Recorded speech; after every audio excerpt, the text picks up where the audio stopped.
अस्सलामुअलैकुम dear students, I hope you are fine and you are doing great. और आपकी exams की preparation जो है वो अच्छी चल रही होगी, आपके कॉन्सेप्ट्स जो हैं वो सारे क्लियर हो चुके होंगे एंड आई होप कि आपके लिए वीडियोस काफ़ी हेल्पफुल रही होंगी। तो काइंडली अपना फीडबैक भी शेयर किया कीजिए।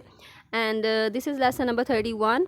और अगर ये वीडियोस आपके लिए हेल्पफुल रही हैं और आप चाहते हैं कि आपको फ्यूचर में भी इस तरह की हेल्पफुल वीडियोस मिलती रहें, सो hit the subscribe button so that join the community. आपको लेटेस्ट जो अपडेट्स जो हैं वो वीडियोस की मिलती रहेंगी। एंड इसके अलावा जो सेकंड चैनल है दैट इज़ साइकी सीकर पे भी आपको साइकोलॉजी से रिलेटेड रेलिवेंट मटेरियल मिलेगा, जो कि यूनिक वीडियोस बनाई जाएंगी जिसमें सबटाइटल्स जो हैं उर्दू के होंगे और आप उसको इजीली उर्दू में भी देख सकेंगे और जिससे आपको अंडरस्टैंडिंग जो है आपकी अच्छी हो सकेगी। So join that channel too, और उसको भी आप ज्वाइन कर लें सो दैट वहाँ पर भी आपको कुछ सरप्राइजेज जो हैं फ्यूचर में मिलेंगे इंशाल्लाह।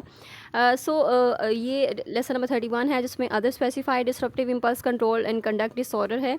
इट मीन्स कि आपका जो डायग्नोस्टिक क्राइटेरिया है वो फुल मीट नहीं हुआ और उस पर आप कोई भी रीज़न बता देते हैं कि इस वजह से क्राइटेरिया जो है वो फुल मीट नहीं हुआ। नेक्स्ट है अनस्पेसिफाइड में आपका क्राइटेरिया मीट नहीं हुआ एंड आप उसको अनस्पेसिफाई कर देते हैं, आप उसको रीज़न नहीं बताते और ये इमरजेंसी सिचुएशन में हम अनस्पेसिफाइड में उसको रखते हैं, उसको डायग्नोस करते हैं।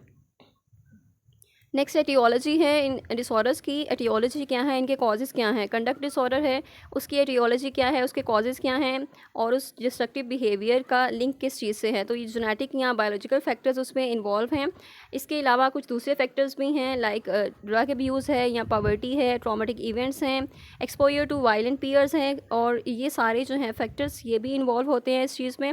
और फर्स्ट ऑफ ऑल आपका रिलेशनशिप जो है, पेरेंट चाइल्ड रिलेशनशिप, वो बहुत इंपॉर्टेंट है। अगर आपकी पेरेंटिंग जो है वो इनएडिक्वेट हुई है, आपको स्टिमुलेटिंग इन्वायरमेंट नहीं मिला या नर्चरिंग इन्वायरमेंट नहीं मिला, फैमिली कॉन्फ्लिक्ट्स बहुत ज़्यादा थे और फैमिली हॉस्टिलिटी बहुत ज़्यादा थी, तो जिसकी वजह से आप में ये डिसऑर्डर हो सकते हैं। ये भी एक रिस्क फैक्टर है या फिर एक कॉज है इन डिसऑर्डर्स के पीछे, या कंडक्ट डिसऑर्डर का एक कॉज है।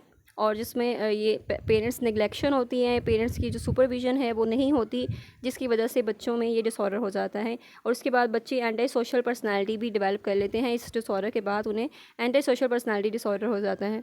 देन ओपोजिशनल डिफाइंड डिसऑर्डर में क्या होता है, यहाँ पे मल्टीपल फैक्टर्स हैं, उसके मल्टीपल कॉजेज़ हैं इस डिसऑर्डर के पीछे, जिसमें पर्सनल फैक्टर्स हैं कि इमोशनल रेगुलेशन में प्रॉब्लम होती हैं उसको, और जिसकी वजह से उसको ये डिसऑर्डर हो सकता है।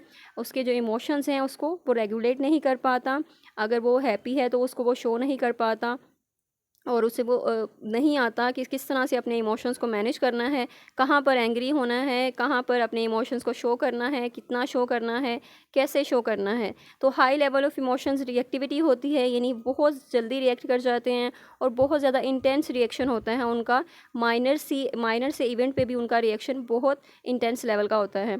फिर इन्वायरमेंटल फैक्टर्स भी रोल प्ले कर रहे होते हैं, जिसमें पेरेंटिंग भी आ जाती हैं और दूसरे जो फैक्टर्स हैं जिसमें आपकी कंडीशंस जो हैं, इकोनॉमिक कंडीशंस वो भी रोल प्ले कर रही होती हैं। एंड देन पेरेंट्स का जो रिलेशनशिप है अगर वो भी अच्छा नहीं है, हार्श रिलेशनशिप है, तो जिसकी वजह से आप ये बच्चों में ये डिसऑर्डर हो सकते हैं। जेनेटिक एंड फिजियोलॉजिकल फैक्टर्स जो हैं इसमें वो भी रोल प्ले कर रहे होते हैं इन डिसऑर्डर्स में, जिसमें प्रीफ्रंटल कॉर्टेक्स जो है उसकी एबनॉर्मेलिटी है, यानी ब्रेन के जो एरियाज़ हैं जो इन्वॉल्व हैं इस चीज़ में, और उनकी एबनॉर्मेलिटी की वजह से ये डिसऑर्डर हो सकता है। नेक्स्ट एटियोलॉजी है इंटरमिटेंट एक्सप्लोसिव डिसऑर्डर की, और ये डिसऑर्डर के फैक्टर्स क्या हैं, कौन से फैक्टर्स इन्वॉल्व हैं जो कि कॉज बनते हैं इन डिसऑर्डर का। दैट इज़ इन्वायरमेंटल फैक्टर्स और genetic and physiological. Environmental factors obviously आपकी जो इन्वायरमेंट है उससे रिलेटेड हैं, जो पेरेंटिंग है उससे रिलेटेड हैं, आपके पेरेंट्स से रिलेटेड हैं, और चाइल्डहुड एक्सपीरियंसेस जो आपके रहे हैं उनसे रिलेटेड हैं। सो आपके जितने भी लाइफ इवेंट्स होते हैं वो इन्वायरमेंटल फैक्टर्स में हैं। And then genetic and physiological factors. Genetic factors में आपकी जो बायोलॉजिकल फैक्टर्स होते हैं वो इन्वॉल्व होते हैं। सपोज़ अगर फर्स्ट डिग्री रिलेटिव्स आपके उनमें ये डिसऑर्डर बहुत ज़्यादा हैं, तो आप में भी टेंडेंसी उसकी डिसऑर्डर की होगी, जिसकी वजह से ये रिस्क फैक्टर जो है वो इंक्रीज़ हो जाता है कि आप में ये डिसऑर्डर हो सकता है। एंड देन कंडक्ट डिसऑर्डर की एटियोलॉजी, पर्सनल, यानी आप में कुछ टेम्परामेंटल इश्यूज़ हैं कि आप उनको कंट्रोल नहीं कर पाते हैं, आपका कंट्रोल नहीं है ख़ुद पे, और जिसकी वजह से ये एंगर इश्यूज़ बहुत ज़्यादा हैं आपको, और डिसरेगुलेशन है इमोशंस की, मिसमैनेजमेंट है, या उसको डिसरेगुलेशन मींस आप रेगुलेट नहीं कर पा रहे या मैनेज नहीं कर पा रहे अपने इमोशंस को। सो ये भी एक फैक्टर है।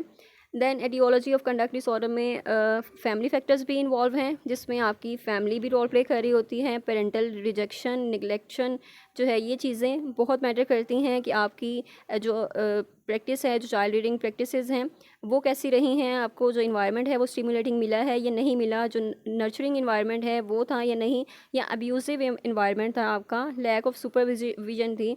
तो ये सारे फैक्टर्स जो हैं वो रोल प्ले कर रहे होते हैं आपकी ये डिसऑर्डर होने में।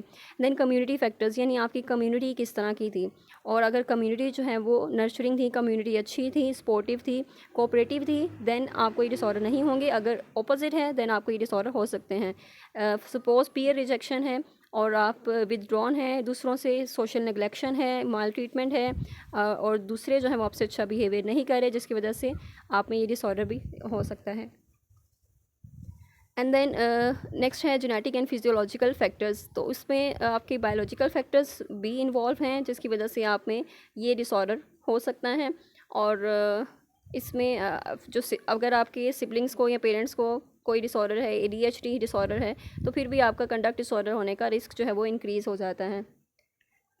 नेक्स्ट क्लेप्टोमेनिया का ये एटियोलॉजी डिफरेंट है। उसमें जो फर्स्ट डिग्री रिलेटिव्स हैं आपके, जो इंडिविजुअल्स हैं, अगर उनमें हायर रेट्स हैं OCD डिसऑर्डर्स का और सब्सटेंस यूज़ डिसऑर्डर का, देन जिसमें वो अल्कोहल यूज़ डिसऑर्डर में इन्वॉल्व हैं, देन द जनरल पॉपुलेशन। सो इस तरह से आपके जो फर्स्ट डिग्री रिलेटिव्स में अगर ये टेंडेंसीज़ हैं, ये डिसऑर्डर्स हैं, तो उसके आपके जो रिस्क फैक्टर्स, यानी कि रिस्क जो है आपका इंक्रीज़ हो जाएगा कि आपको क्लेप्टोमेनिया हो सकता है।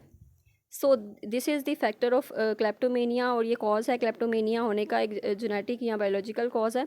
I hope I made it clear, और कोई कन्फ्यूजन नहीं होगी। अब आपको सारी जो कॉन्सेप्ट्स हैं आपके क्लियर हो रहे होंगे और आपको समझ भी आ रही होगी सारे कॉन्सेप्ट्स की, डिसऑर्डर्स की, डिसऑर्डर्स क्या होते हैं। एंड कोई भी कन्फ्यूजन है आप इसको कमेंट सेक्शन में पूछ सकते हैं। And kindly share this video with other students, ताकि बाकी स्टूडेंट्स हैं उनकी भी तैयारी अच्छी हो जाए, उनके भी कॉन्सेप्ट्स क्लियर हो जाएँ। And please join our community so that we know that कि हमें हमारे जो स्टूडेंट्स हैं वो कितना फॉलो कर रहे हैं, या स्टूडेंट्स जो हैं वो कितना अप्रिशिएट कर रहे हैं हमारी एफ़र्ट्स को। And thank you so much. अपना बहुत सा ख्याल रखें, दुआओं में याद रखें। अल्लाह हाफ़िज़।